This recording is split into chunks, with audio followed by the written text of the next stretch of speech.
All right, so here we go with the Japan turn. It's a day later, and it's probably a good thing I waited because it was pretty late when I finished the German turn last night.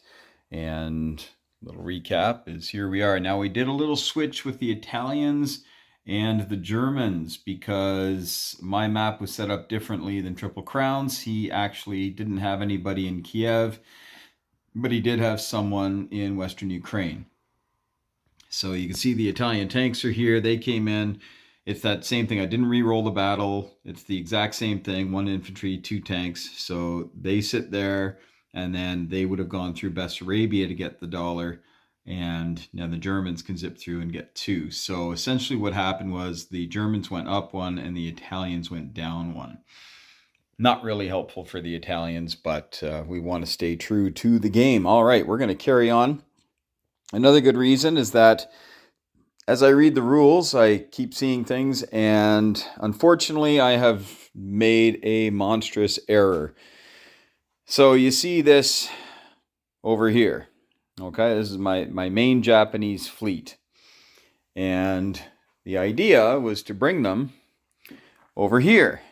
Come over here and get into Argentina and slowly, do what we can up here. Now I only got 4 ground units, so not a lot of punch, but I'd be collecting another 4 here. And this is actually turn 4, so all of the strict neutrals, or pardon me, the pro-allied neutrals and whatnot would get an extra unit at this time. And I think Argentina is the only one remaining that is a pro-anything neutral. Oh, so is Iraq. So Iraq and Argentina, look at this. In real time, you're watching the Argentinians getting 1 more. And the Iraqis, I was going to say Iraqians, but that's wrong.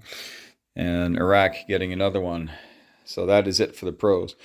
So I can't land there, though, because according to the rules, it talks. There's a thing that says that if the European Axis activate Argentina, then America goes up $30. And I thought, well, this is okay because it's not a European Axis activating Argentina. But deeper in the rules, when you read, you see that if that only European Axis can come in here. So Japan can't even come in here. So I am way out of position now. I can't even do any sort of sneak attack on the Americans because the closest I can get would be going 1, 2. And I can only move 2 after that. So I can go 1, 2. So my boats can't even get into a sneak attack there. So the best I'm going to be able to do is, even if I do use one of my sneak attacks here, is I'll have a handful of subs and 4 planes. That's all I'll be able to do, which is unfortunate. The other thing I could do is attack Sydney next turn. Use my sneak attack, but he's going to have more stuff there. So I could declare war this turn, but I really like having America at $46. Right? That's a thing of beauty. And if he rolls poorly again on this round 4, folks, I might not even use my sneak attack. I have to use it by turn 5. It used to be turn 7, and we always thought that was a little long. Now I'm thinking, no, that'd be great. But we were thinking that's a little long. So we moved it back to 5. Let me know in the comments what you think about that. All right, so here we are. We've got the Japanese build. I've got that much money, and I'm building that much stuff. Not very impressive. This destroyer is actually in the game already. He's going to be moving. And the British destroyer, of course, is not mine. So I've got $12 for 4 infantry. I got 15 on a fortification. And then I've got 35 here on 3 infantry, 4 mechs, and 2 heavy artillery. That's why I've got them on old paper roundels here. I didn't want to use my thick roundels for that. And then, of course, we get a Siamese infantry to go in as well. But as you can see, FEC is very powerful. They're making almost as much money with their bonuses and whatnot as, well, not bonuses, but just raw cash. They're up around 40 is what they collected last round. Maybe that's just because they saved some, but they're at 31 on the income tracker, and it's only going to go up. So I have got to do some stuff here, and it's not going to be fun. I'm likely going to use some high-priced stuff, but got to do what you got to do. So over here in Szechuan, we've got ourselves an SNLF and an artillery going in to do that bit of combat. We've got this SNLF, and he's going to join that group right there going in. Okay, and then all these ground units, all these advanced veteran fellows are going in, plus Mr. Banzai Charge is going in. Okay, so that's what's going on there. And then we have up here, we've got two Banzai Charges hiding behind the dice there, and the mech coming in, and then we've got these two mech towing an artillery coming in. That's a dicey battle. And then we've got these two units coming in, as well as this veteran fighter coming in to clear out Mongolia. So now we got a few planes we need to move around. So this bomber is going to come in, and we're going to put him there. Actually, no, we're going to put the bomber here. That's where we want the bomber. This tactical is going to come 1, 2, 3. So he only has one left in his movement gauge, and the medium bomber came from Siam, so 1, 2, 3. He's got 2 left in his. Sorry, I should have had these out. Or out.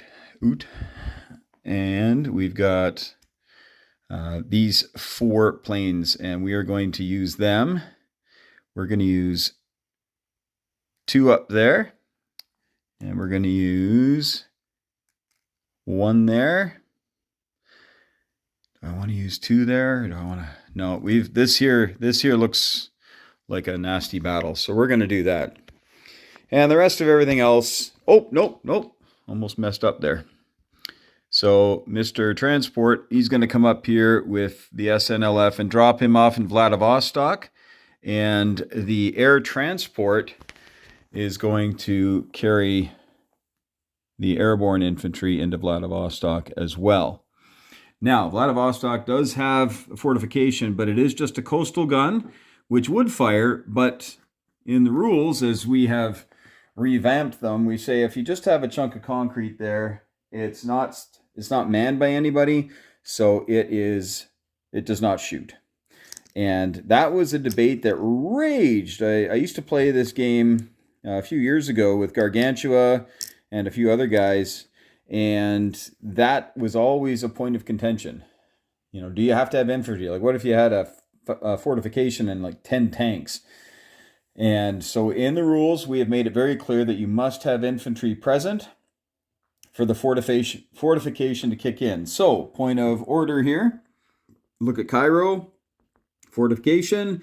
Lots of stuff. No infantry.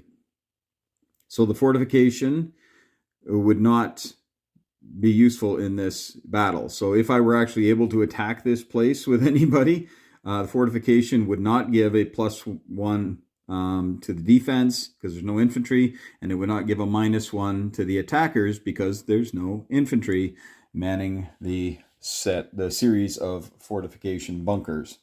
We figured that's a straightforward way to go, and a little bit more clear for everybody. So you got to have infantry for the bunkers to actually work as bunkers. All right, so that battle up there is done. We're going to go into Mongolia here. So we've got a 7 and 2 at 3 against 1 at 4. So we're going to go with a 7, and we'll go 2 at 3, and the white is 4. So the white is the defense, 7, 2 3s, and the 4. Okay, so mutual destruction. All right. You know what? That one's done. We'll just lay him down. This is too hard to do all this moving around stuff right now. All right, so now we've got a Banzai charge. So the Banzai guys are going to be charging at 3. We're going to use blue dice for them. We've got an artillery with a mech.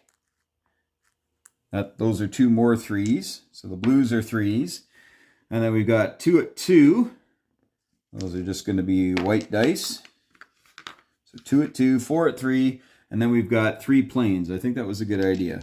So 3 planes at 7, and then we'll roll the defensive dice after this. So these are 2s, 3s, and 7s. We need 5 hits. I think that, oh, I dropped one of my blue dice. I'll grab another one. All right, 2s, 3s, and 7s. All right, so we got 1, 2, 3, 4. Well, it was close. It was close. Didn't get them all, but that's pretty good. I'll take that.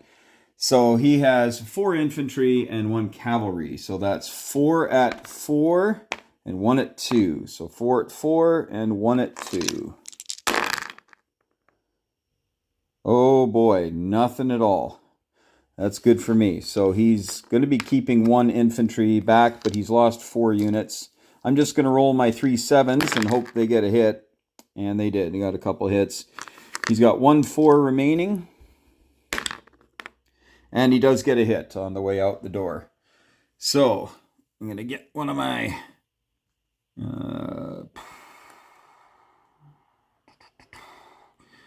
yeah, you know what? I like those bonsai charges, but we're going to do that. Okay. So again, I'll clear out all the defenders. I've taken off my injuries already. All right, this one here, a little dicey. I've got the SNLF attacks at a 3. And you can only build 2 a turn, though. So it's not like you can just load up with these things and go charging around. So there's that 3. And we're going to bump him up to... Are we? Now, let's go with... so we got 1 at 2, 2 at 3, 1 at 4. Okay. So 1 at 2, 2 at 3, 1 at 4. 1 at 2, 2 at 3, 1 at 4. Okay, so look at that. We got 1 hit. That's all we needed. And he's got a 4 in response and an 11. So no hit there. So he is gone and no blood, no foul on that one. Excuse me, I just got to pick up this dice. All right, it's a long way down some days. Okay, over in Szechuan, we have an SNLF at 3 is going to be bumped up to a 4 with the artillery and 2 at 4 with the medium bomber. So we're going to have 3 at 4 and 1 at 3. 3 at 4 and 1 at 3. Okay, so I got a hit with 3 on the bomber, and then he's got 1 at 4 coming back and a hit. Isn't that always the way? Okay, well, what do we want to lose here?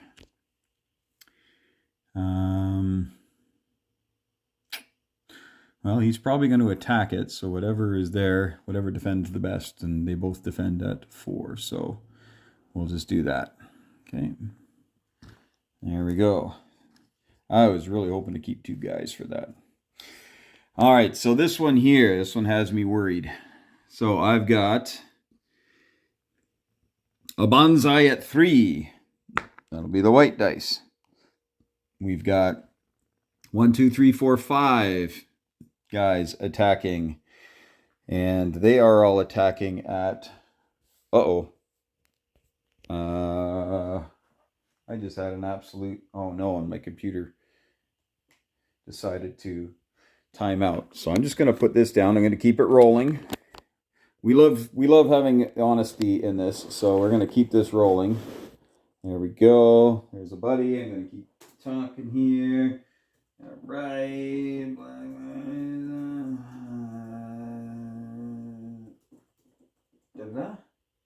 All right, so they make us do these 25 character passwords.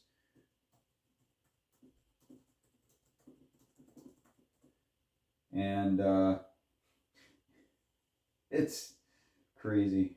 It's hard to talk and type that long one at the same time. So, yes, they attack at a 3. So, veteran infantry attack at a 3.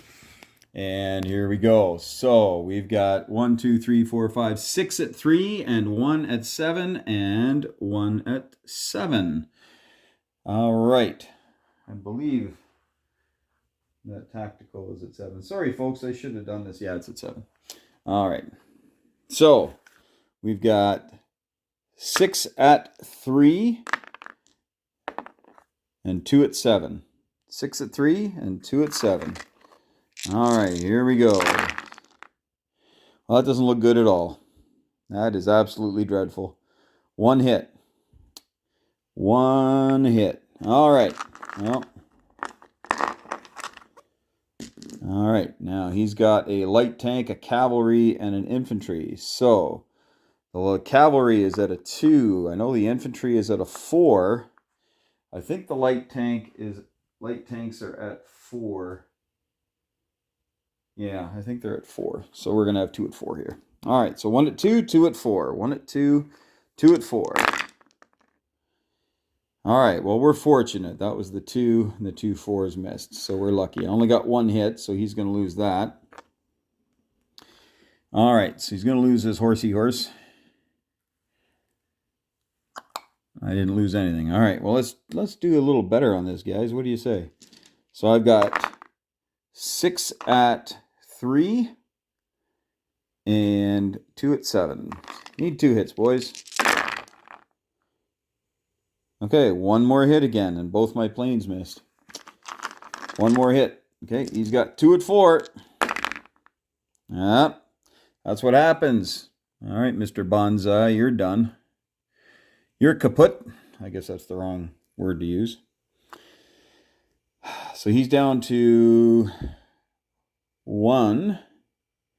And he would probably lose the infantry, I guess.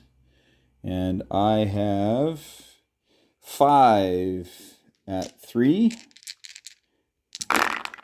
Yeah, good. We got, oh, now we get 2 hits. All warmed up. All right, well, here we go. Will I lose a veteran? Okay, not on this battle. I've lost enough of those guys already this game. So, there's that. So that's done. All right, and now this is done, right? Did I do this one? I did this one already. Yeah. Yeah, I did this one already, didn't I? 3 at 7. 1 at 3, 2 at 3, 3 at 3, 2 at 2. Yeah, I did that one. So why didn't I take anything off? Oh, it's too far to reach. That's why. All right. So that is everything. And yes, that's right. Because I'd taken off my losses already. Okay. So that is everything. That's that combat there. That's that combat there. Okay. I'm going to do my non-combat movements and figure out what the heck to do with this disaster over here that's in the completely wrong spot of the world. All right. Give me a moment. All right, so at the end of all my shenanigans, this is what we have on the board. You can see that the Chinese, Communist, and KMT are not doing so well, down to $1 each. And Japan is up to $66, so they're almost equal with the Germans. Again, I haven't declared war on anybody but the Soviet Union and the 2 Chinas. But now Mongolia is open, so I was able to scoop another $1 there, which is always handy to do. And now Novosibirsk is kind of getting in range. We are 2 turns away from assaulting that, and the Russians definitely have to be much more concerned about this. Now, the Russians can also move their capital if Moscow does fall. That is a long ways away, folks. All right, it's a long ways away, but typically they want to move it to Novosibirsk, but that just might not be an option if I'm able to keep the pressure on here.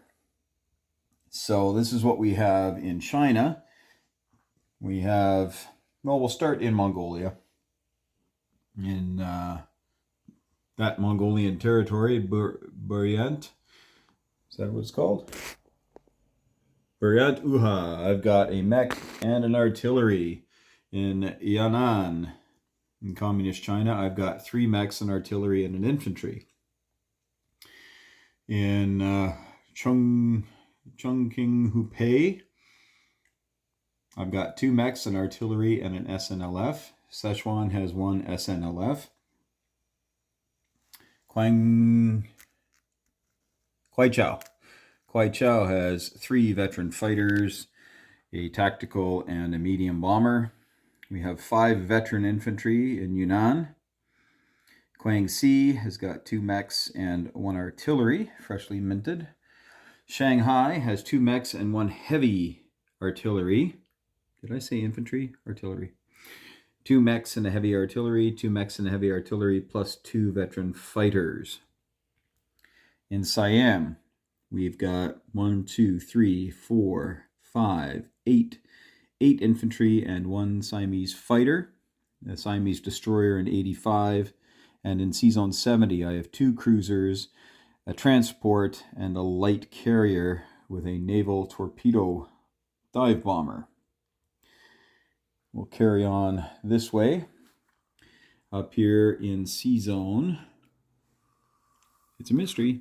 106, 2 destroyers, 2 cruisers, and a light carrier with a naval fighter on it. Up here in 124, we have 1 transport.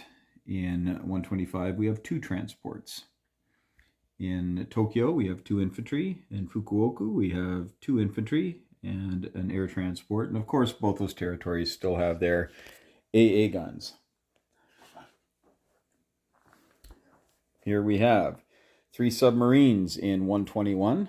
We have 1 destroyer in 132, another sub in 137, and 2 subs in 136. Obviously not able to take on that monstrous US fleet, but who knows, maybe we can draw some attention. 71 has a destroyer, 77 has a destroyer, and here is the Japanese fleet. I brought it over, obviously did not activate because I'm not allowed to activate. And we'll be looking at that. Again, folks, this is a play test. This is not a, hey, the rules are all 100% solid, because we're definitely going to be making some changes moving forward. But I think we got ourselves a really good game here. So that's the Japanese main fleet. 2 battleships, 2 cruisers, 4 destroyers, 2 transports with 2 SNLF, 2 infantry, and 2 loaded carriers. And in 55, we have the 4 Japanese submarines. So that's where we are right now. This is the end of turn 4 for the Japanese. We'll be moving on now. The Americans, the nationalist Chinese, and well, the Russians are going to go first. And then the Americans, nationalist Chinese, and then the Commonwealth, UK, Commonwealth, Anzac, Canada, all of them. So, feel free to share your thoughts as to anything that you see that you like, questions you may have. Please do so here in the comments below, and we will get to those as soon as we possibly can and try to square away any thoughts that you may have. And people have been doing that. Keep doing it. Because sometimes we might make a minor error, or sometimes you might misunderstand what we did and need clarification. Whatever it is, go for it. Connect with us. Let us know anything that needs some work, and we will make the best possible game we can here for historical board gaming. Head over to historicalboardgaming.com and check these things out. And just a parting note, some people have been asking me, how can I get this game? How can I get it? And it takes a while. My wife bought me this map, 7 years ago? I think about 7 years ago she bought me this map. I did not have enough pieces to play on it. I had 1 copy of Axis and Allies and a handful of other units that I had picked up from some friends. And since then I have bought and spent, but not hundreds and hundreds of dollars at a time, right? Here's $50. Oh, here's an old copy of Axis and Allies I can grab. I actually at one point had 4 copies of Axis and Allies. Now I have 1, but I have cannibalized the other 3. So you can add a little paint, right? You can use all the things that you can to build up just the sheer number of pieces. And then as you're able to specialize, that's when you go on to HBG and you say, hey, you know what? I want to get the actual sculpt for Fort Drum. That's what I want. Hey, I want to get those Banzai dice. I want to get those Tora sneak attack dice. I want to get those things. I want to really make things pop. And you know what? I'm tired of trying to lift up cardboard roundels. I'm going to get those. You know what I'm talking about, folks, right? Those thicker roundels. I want to get those interesting sculpts. I want to get the fortifications. I want to get these military bases. I want to get the things for the French Foreign Legion. I've always liked those. Like they don't do a lot in the game, but they just really look nice. I really like them. I want to get the more historically accurate Canadian roundels, right, with the ensign. Folks, it's a journey that is well worth the trip, as they say. Just little bits here and there. Look for sales. Look for people having to sell because they don't have room for it. Look for the specials that they have at HBG every now and again. Sometimes you can just buy a bunch of subs for, 10, 20 cents a piece, right? Buy a bunch. Why not? Throw some paint on them and there you go. All my Canadian stuff is all painted. None of it is original other stuff. And I mean, some of them you can tell because the painting's so bad. But for my purposes here, they're pretty good. And all of these ones here, a lot of these were from HBG when they had off color. You can see that the destroyer is not quite the same color, and the batch was bad that they got, and so they put them on a great sale, and we were able to pick up a ton of stuff for cheap, cheap, cheap. So go ahead and do that, and you'll be able to grow your collection over time. I have no idea what your financial situation is, but if you are able to spend $50 a month, if you're able to spend $70 a month or whatever, within a year, you're going to have everything you've ever wanted, right? It's funny how sometimes, though, we find so many other things to spend our money on, and then we wonder why our hobbies don't look as good as we want them to. I'm guilty of that, too. I did that for years. Oh, I wish I had all that stuff. And then I realized, wait, I spent all that money on, I went to hockey games or something that, I mean, I haven't been to a Canucks game yet, so I wisened up after a while. Anyway, way off track. Hopefully you enjoyed that. Like I say, Triple Crown giving me complete headaches here. Not going well for me at all. In fact, as I look at the entire game, I own nothing south of the equator, which you don't really tend to unless you get on your horse and kick it. But I own nothing south of the equator. I've just got some boats. That is it. Everything else, everything north of the equator is where all my stuff is. So he's got a lot of money going on here. Healthy economies the Allies have, and they're only going to grow. So wish us luck as we try to withstand the onslaught. Will I actually have an Italian place in Africa, or will we be swept aside? Time will tell. But hey, until next time, again, thank you, friends, for playing. Hug your loved ones, and may those dice be with you.